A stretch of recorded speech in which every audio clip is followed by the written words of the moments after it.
Good morning. Today is Thursday, December 2nd, 2021. There could not be a greater contrast between Yosef in last week's Torah portion and Yosef in our parsha of Miketz. In last week's Torah portion, Yosef was fighting with his brothers. They were jealous of him. And they decided first they were going to kill him. Then they decided to sell him into slavery. He was working in apparently a good environment for Potiphar, and then he was falsely accused. And then he was sent to prison.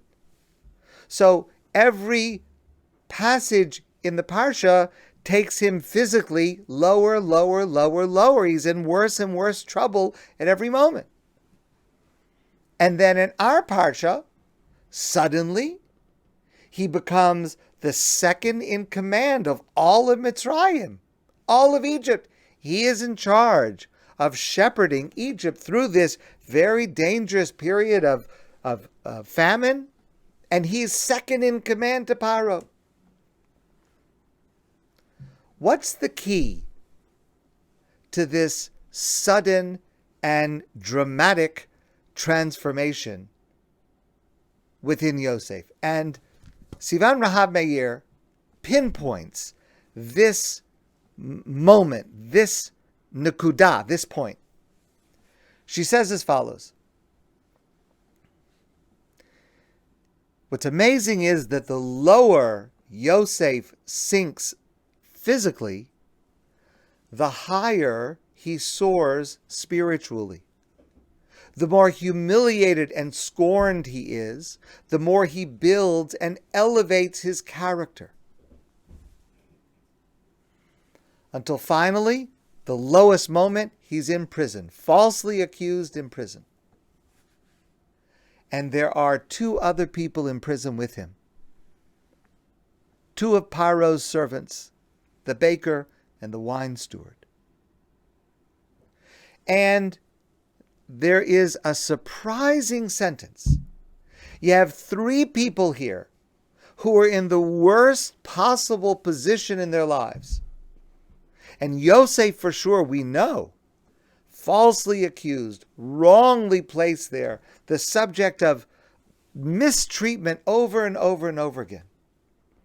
And one day, in the midst of his own depression and difficulty, he sees these two men next to him in the cell, and he says to them, "Why are you so sad today?" And that single line is what turns around Yosef's life. Because as a result of that line, when he says to them, "Why are you so sad?" they tell him their dreams. He answers, he interprets their dreams based on what Hashem tells him. Because he interpreted correctly the dreams, 2 years later, the wine steward remembers when Paro has his dream that there's this fellow Yosef in prison who is able to interpret dreams. And Yosef is brought out. Yosef successfully interprets the dream in a way that Paro can recognize is correct. And Paro appoints him second in command. And all of that happened because at the moment that Yosef was at his lowest, he noticed someone else was upset. It's a natural thing when a person is grieving, when a person is depressed, when a person is in the dumps, to be, I don't mean this in a negative way, but to be somewhat narcissistic. A person is overwhelmed with their own problems. And it's very understandable and it's very common that they will not notice the problems of others. One of the signs of healing from grief, from loss, from depression, is when a person is finally able to take notice of the difficulties of people around them, and to not only focus on their own problems, but to focus on the problems of others. For many of us, the normal process, it takes a long time.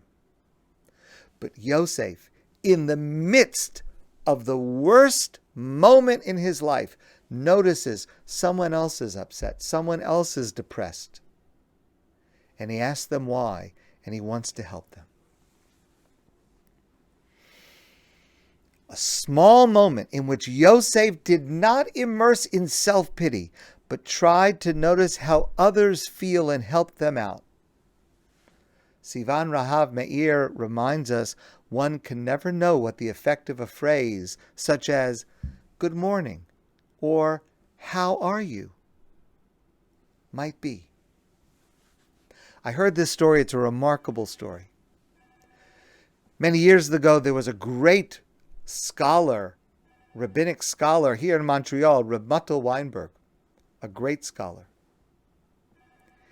He went away for the summer to camp, where he was a scholar, a teacher, a rebbe in a camp. And it happened that during that summer when he was away, and he was away from his family, he was by himself, his entire family was home. He very suddenly became ill. He was rushed to the hospital in the Catskills, and ultimately he passed away. Of course, as soon as as he became ill, the camp reached out to his wife in Montreal, and of course she rushed to the hospital. And she got to the hospital, and she's in the waiting room. And the doctor comes out to tell her, "I'm very, very sorry to tell you that your husband passed away." She didn't get the chance to say goodbye to him. She did not have the opportunity to be together with him when he passed away. She did not even see him from the time that he was stricken with this ailment. And she's just sitting in the hospital, assuming she's going to see her husband and visit with him, hoping, of course, he's going to recover. It was the shock of her life when this doctor comes out and says, "I'm very sorry. He's passed away." And Rebbetzin Weinberg closed her eyes for a moment. And then she said to the doctor, "It must have been very difficult for you to tell me that.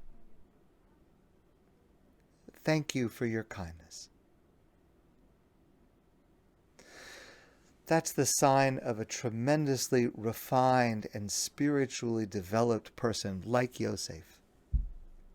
That at the moment of the greatest shock, the greatest grief, to be able to be aware and sensitive to what someone else is going through. Very few of us would be capable of such a thing.